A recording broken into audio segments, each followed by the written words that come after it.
नमस्कार, मैं हूं निकिता और आप देख रहे हैं सत्य हिंदी। एक नजर डालते हैं अब तक की सुर्खियों पर। वेनेजुएला की राजधानी काराकास पर यूएस का हमला, तेज धमाके और धुएं का एक गुब्बार देखा गया। सोशल मीडिया पर प्रसारित वीडियो में काराकास में कई धमाके दिखाए गए। वेनेजुएला की राजधानी काराकास में शनिवार तड़के हवाई जहाजों की आवाजें, तेज धमाके और धुएं का एक गुब्बार देखा गया। रॉयटर्स को प्रत्यक्षदर्शियों ने बताया कि शहर के दक्षिणी हिस्से में जहां एक प्रमुख सैन्य अड्डा स्थित है, वहां बिजली गुल हो गई। इन घटनाओं का सटीक कारण और स्थान तुरंत स्पष्ट नहीं हो सका। सोशल मीडिया पर प्रसारित वीडियो में काराकास में कई धमाके दिखाए गए हैं। अभी तक यूएस ने कोई आधिकारिक बयान नहीं दिया है कि उसने वेनेजुएला की राजधानी पर हमला किया है, लेकिन यूएस के राष्ट्रपति ट्रंप जिस तरह वेनेजुएला को आए दिन धमकियां दे रहे थे, उससे यही लग रहा है कि यूएस ने ही यह हमला किया है। वेनेजुएला बहुत बड़ा तेल उत्पादक देश है। अमेरिका की नज़र उस पर हमेशा रही है और वो वहाँ अपनी समर्थक सरकार चाहता है। यह घटना अमेरिका और वेनेजुएला के बीच बढ़ते तनाव के बीच में हुई है। अमेरिकी राष्ट्रपति डोनाल्ड ट्रंप ने बार बार वेनेजुएला में ज़मीनी सैन्य कार्रवाई का वादा किया था। उन्होंने राष्ट्रपति निकोलस मादुरो पर निजी तौर पर दबाव डाला है कि वे सत्ता छोड़ दें। ट्रंप ने सोमवार को ही कहा था कि मादुरो के लिए सत्ता छोड़ना स्मार्ट होगा।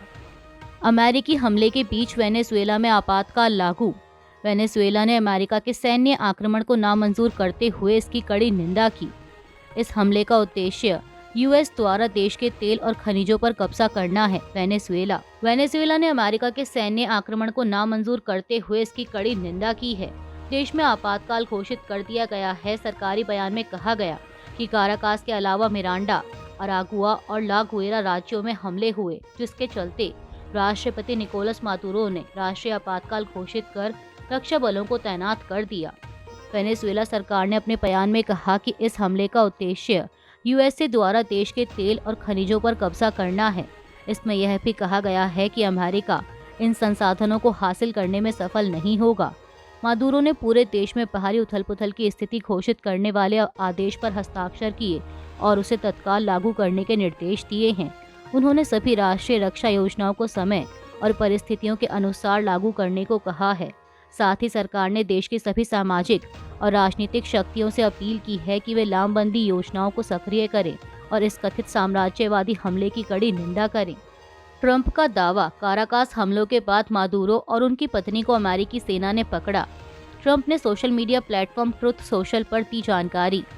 यह कार्रवाई अमेरिकी एजेंसियों के साथ मिलकर की गई। ट्रंप इंडिया टुडे की एक रिपोर्ट के मुताबिक अमेरिकी राष्ट्रपति डोनाल्ड ट्रंप ने दावा किया है कि वेनेजुएला की राजधानी काराकास पर बड़े पैमाने पर हवाई हमलों के बाद राष्ट्रपति निकोलस मादुरो और उनकी पत्नी सीलिया फ्लोरेस को अमेरिकी सेना ने पकड़ लिया है। ट्रंप ने social media platform truth social पर कहा कि यह कार्रवाई अमेरिकी एजेंसियों के साथ मिलकर की गई और दोनों को देश से बाहर ले जाया गया। हालांकि इस दावे की स्वतंत्र पुष्टि नहीं हुई है और वेनेजुएला सरकार ने ना तो इसकी पुष्टि की है और ना ही खंडन किया है। हमले से पहले काराकास में कई धमाकों की आवाज सुनी गई। विमान कम ऊंचाई पर उड़ते दिखे और कई इलाकों में आग व बिजली गुल होने की खबरें आईं। हमले से पहले काराकास में कई धमाकों की आवाज सुनी गई। विमान कम ऊंचाई पर उड़ते दिखे और कई इलाकों में आग और बिजली गुल होने की खबरें आईं। महाराष्ट्र निकाय चुनाव, महायुति के 68 उम्मीदवार निर्विरोध चुने गए। निर्विरोध जीत पर विवाद, विपक्ष ने लगाए गंभीर आरोप। चुनाव आयोग ने रोकी विजेताओं की अंतिम घोषणा। महाराष्ट्र के 29 नगर निगमों में होने वाले चुनावों से पहले सत्तारूढ़ महायुति गठबंधन को बड़ी बढ़त मिली है। नामांकन वापसी की अंतिम तिथि के बाद भाजपा, एकनाथ शिंदे गुट की शिवसेना और अजीत पवार गुट की एनसीपी के कुल 68 उम्मीदवार निर्विरोध चुने गए हैं। इनमें भाजपा के 44, शिवसेना के 22 और एनसीपी के 2 उम्मीदवार शामिल हैं। सबसे ज्यादा 22 निर्विरोध जीत कल्याण डोंबिवली नगर निगम में हुई हैं। हालांकि विपक्ष ने इन जीतों पर गंभीर आरोप लगाए हैं। शिवसेना यूबीटी नेता संजय राउत ने धमकी, दबाव और नियमों के उल्लंघन का आरोप लगाते हुए इसे लोकतंत्र के लिए खतरा बताया है। विपक्ष के आरोपों के बाद राज्य निर्वाचन आयोग ने संबंधित वार्डों में विजेताओं की अंतिम घोषणा जांच पूरी होने तक रोक दी है। राज्य में 15 जनवरी को वोटिंग और 16 जनवरी को मतगणना होगी। बांग्लादेशी खिलाड़ी को केकेआर से निकालने के फैसले पर बीजेपी नेता खुश। बीजेपी नेता बोले, हिंदुओं की जीत। आध्यात्मिक गुरुओं ने भी फैसले का स्वागत किया। भाजपा नेता संगीत सिंह सोम और कई आध्यात्मिक हस्तियों ने कोलकाता नाइट राइडर्स को बांग्लादेशी गेंदबाज मुस्तफिजुर रहमान को रिलीज करने के बीसीसीआई के फैसले का स्वागत किया है।